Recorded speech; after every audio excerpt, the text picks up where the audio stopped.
Hey Hayden, this is Miss Tracy. So let's talk a little bit more about operations with scientific notation.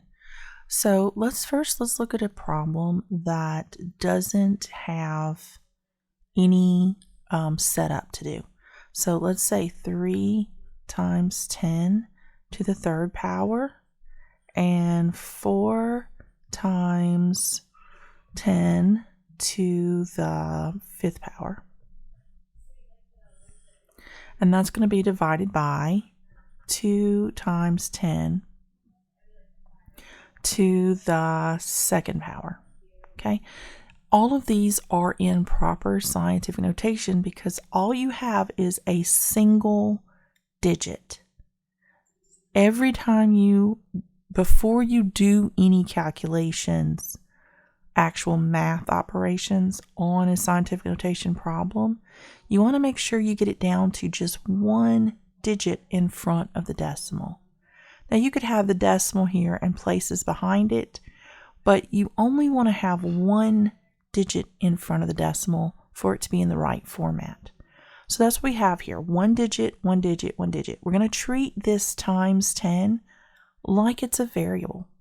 So I'm going to do another problem to the side as we do this one. So I'm going to have 3x to the third times 4x to the fifth over 2x squared. Okay, so see how the exponents match? 3, 5, 2. 3, 5, 2.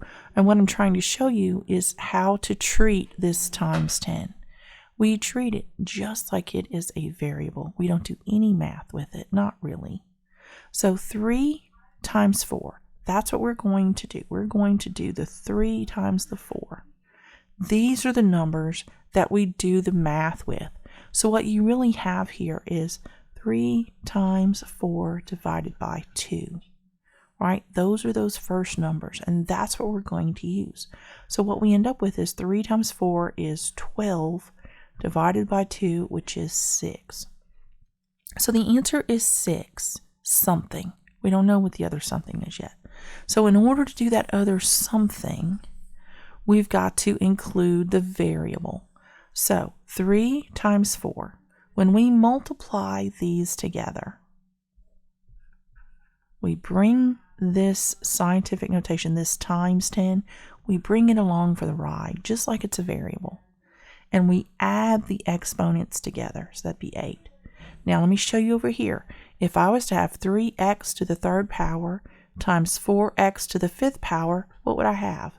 I would have 12x to the 8th power. Look at how the exponents are the same. This is just a variable. It does do something, but we don't do anything with it. We just bring it with us as we move through the problem. Okay, so now on the bottom we have 2 times 10 to the second power. Right, we've simplified this as much as possible up here, and this was already simplified. We can't do anything else with it. We have 2, we have a variable, and we have an exponent. So same thing here. So 2x squared, right? So it looks kind of similar, right? If you just pretend this x or this times 10 is a variable, it looks the same. So now what do? We divide. 12 divided by 2 is 6, just like what we got earlier. And we know we've got to bring this variable with us, times 10, right? But what do we do when we have like terms that match? Okay, so up here, right, we have 8 x's. It's 2, 3, 4, 5, 6, 7, 8, right? And down here we just have 2. Don't we factor these out? We factor these out, right? We factor that one and we factor that one. So then that means we have 12 divided by 2 and we have 1, 2, 3, 4, 5, 6 x's. So that's all we're doing here. We're going to take this positive 2, change the sign, and subtract it from the top. It's the same thing as canceling. We cancel 2 of those with the 2 that were down here. So then this now becomes 8 minus 2, which is 6. So we have 12 divided by 2, which is 6, and x to the 6th power. That's the exact same thing we have here. We have 6, we have a variable, and we have the exponent 6. You're just doing the math with the coefficients in the front, these whole numbers in the front, and then the exponents on the times 10. Just ignore the times 10. Just think of it like it's almost like a pi symbol. We just take it along for the ride. We don't actually calculate it.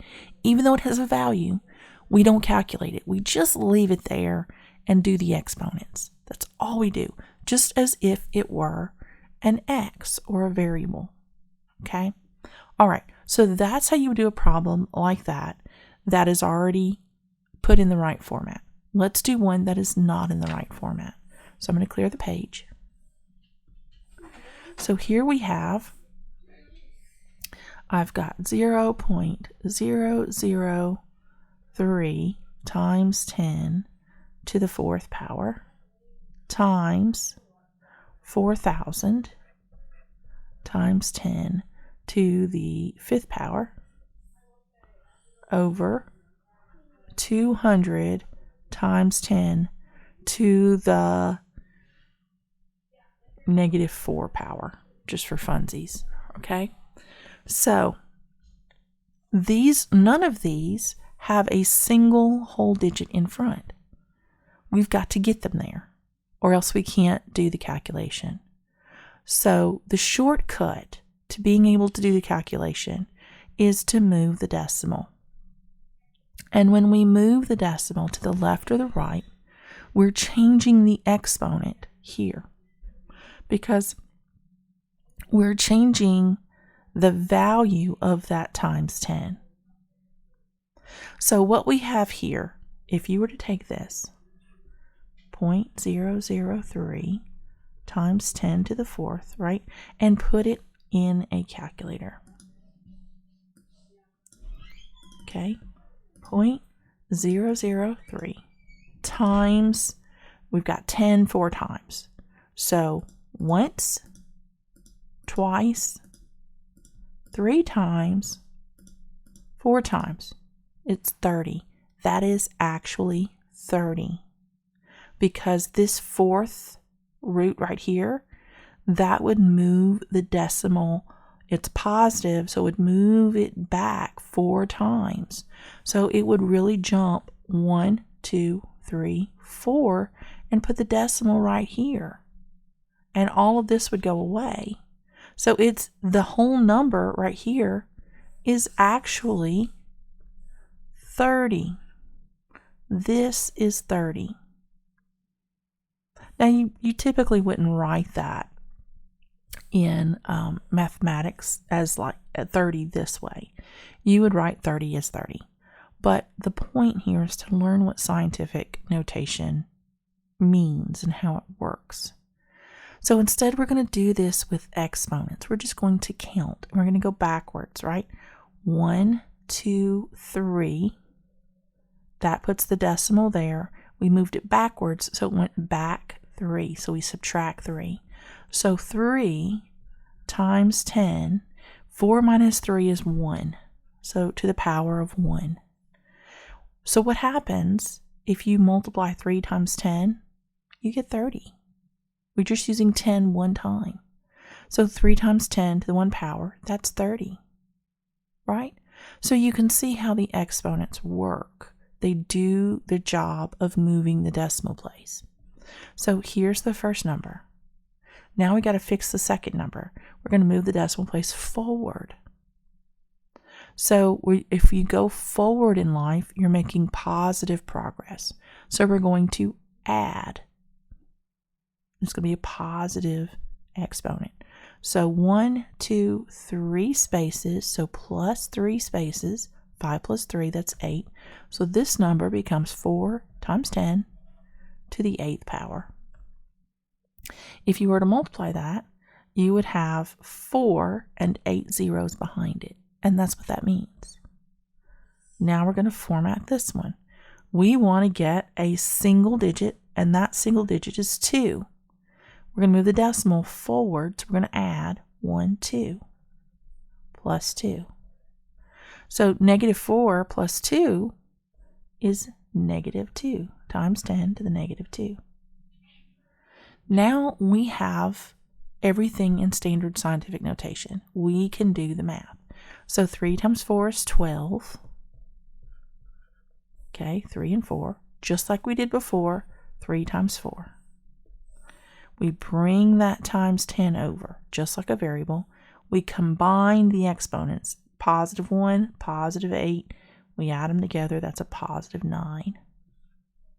And then we have 2 times 10 to the -2. That doesn't change because there's nothing to multiply by. Okay, I'm going to move this up to the top. When I do that, I'm going to change the negative sign to a positive sign. So it's going to be +2. So when I divide this, I've got 12 divided by 2 is equal to 6. And that's times 10. 9 plus 2 is 11. Okay?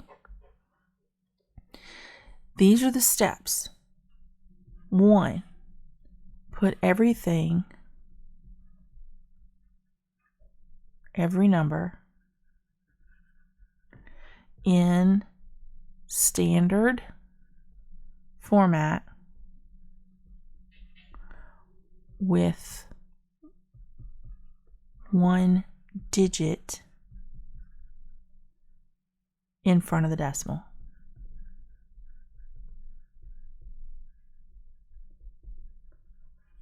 Now you can have other digits there. It's perfectly fine. Doesn't matter. You just want to have only 1 digit other than 0. You don't want to put 0 other than 0 in front of the decimal. So 1 through 9 has to go in front of the decimal. The digits 1 through 9. Secondly, you're going to perform calculations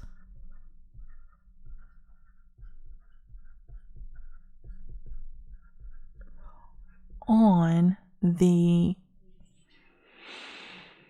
how do I put this? On the value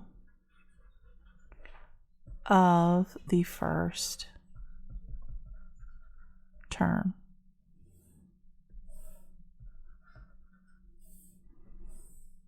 How about number in front of times 10?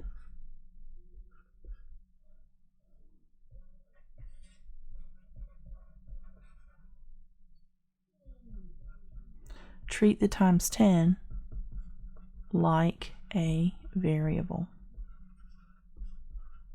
like an x. And then you treat your exponents exactly the same way you would treat them if it were a variable. Okay? If you move to the front of a number, you move the decimal to the front, then you're going to add the exponent. If you move the number, the decimal, toward the back of the number, you're going to subtract the exponent. That's the difference. So if you have this number here, we move the decimal from the front to the back of the number. We had to subtract the 3 because we moved it 3 spaces to the back. We backed up. And backing up is negative. You don't want to back up in life, right? You want to go forward. Forward is positive. So backing it up to behind the number, however many spaces, that's subtracting.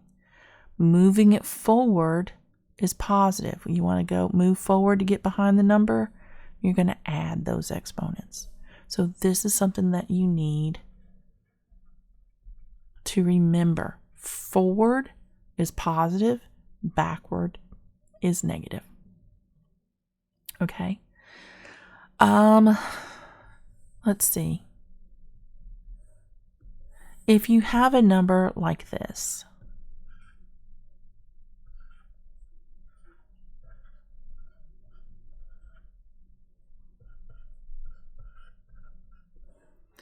The way that you would set that into standard scientific notation would be 1, 2, 3 minus 3. Because you're moving backward, you're moving the decimal backward, so it's negative. And then that would become 2.9713 times 10 to the first power. That's it. That's it. Right? They just come along for the ride. And yes, you do the calculation with them. Now, if the problem says to estimate, if you have to estimate, and I'm not sure, let me look at lesson, where are you at? Lesson 80. Yeah, looks like lesson 80. We're not estimating yet. All right, when we get to estimating, which should be soon, we can talk about that then. But for now, just do the calculation with the number that you're given. Okay? And remember, moving the decimal forward is positive. It's a good thing. Moving it backward is negative. So we subtract. It's bad. Negative is bad. So associate that with, if I go backwards in life, that's not a good thing. It's negative. But if I can go forward in life, in my career, in my relationship with Christ, that's a positive thing. I want to add that.